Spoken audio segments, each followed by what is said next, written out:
some respect. Every people, from the Navajo to the Norse, from the Chinese to the Kabbalists, have their own system of working with nature in this way. And throughout the world, there have been thousands of encounters with nature spirits that transcend the human realm. But even with all the pleasurable experiences that can come from this realm, the little people are known for their ability to trick, feed, and steal you away to dance at the edge of the fairy ring. Yes, the elementals bring joy, but they also deserve respect. It can be overwhelming starting down this path without a guide, without clear footing of how to collaborate with nature in such an intentional way.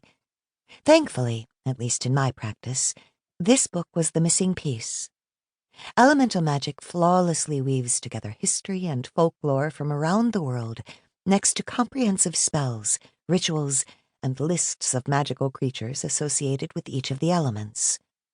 Whether you want to meditate with the sylphs, work with the fire elementals for spiritual growth, or break karmic ties, there is something for every magician, mystic, alchemist, or shaman in this book. But why the elements, and why now? As I was writing Bewitching the Elements, I kept coming back to this. When there are so many ways to practice ritual, to perform spells, to honor the seasons of the cosmos and the earth, why republish elemental magic at this time?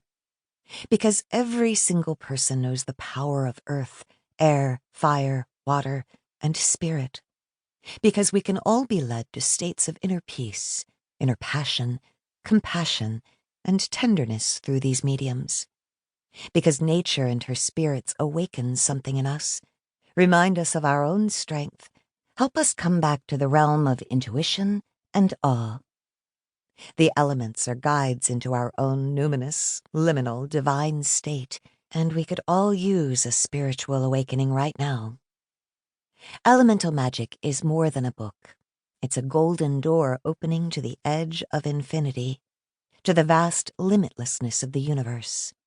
The fairies, fae, little people, whatever you want to call them, they're real, and they're waiting for you to open your eyes.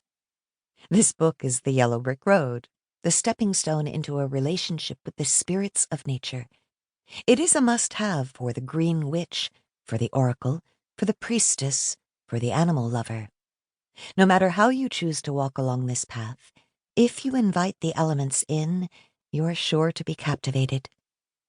Elemental Magick has enriched my personal and professional life, and I hope it helps you blossom in bountiful and abundant ways as well. To the elements forever, welcome and blessed be. We are so lucky to have you. With love, Gabriella Herstick, author of Inner Witch and Bewitching the Elements, Air, Fire, Water, Spirit. Introduction. Magical Building Blocks of the Universe. Everything in the universe is created from specific building blocks or ingredients. These are called elements. The scientific community, with its limited knowledge, agrees with this, but disagrees as to what the elements are called, what they may or may not do, and whether there are beings associated with them. Although their names for the elements, and the way they divide the elements, are worded differently, both scientists and magicians are talking about exactly the same creating ingredients. The differences are only a matter of semantics. From the beginnings of human acknowledgement and use of religion and magic, cultures knew that the four directions of the terrestrial plane were connected with four elements: north, earth; east, air; south, fire; and west, water. Ceremonial magicians, pagans, and Wiccans all correspond these elements to the four quarters of the universe, the zodiac, astrology, and any magical circle.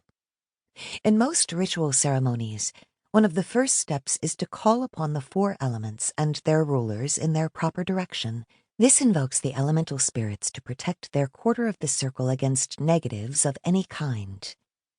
Magicians, pagans, and New Age followers of all paths know that there are four elements: earth, air, fire, and water.